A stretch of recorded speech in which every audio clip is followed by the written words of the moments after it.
Hello, in this video I'm gonna show you how to record screen on your Poco phone. To do it, slide down from the right top part of your screen to open these shortcuts. Then I'm gonna click on edit to add the option to record screen because I don't have it for some reason. So just find screen recorder, click on plus, then click here to approve, and you'll see it here. You can press and hold on it to adjust some settings, but I'm not gonna do it. I'm just gonna click on that. Now it will start recording after I press on this red button. Now I can do stuff and etc.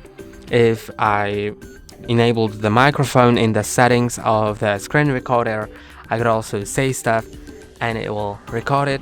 Then to stop recording, click on that button, and now your screen recording is saved to your gallery.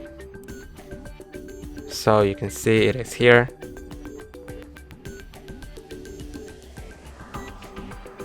And you can see the screen moves because I just recorded it. That's all for today. Don't forget to like and subscribe. See you next time.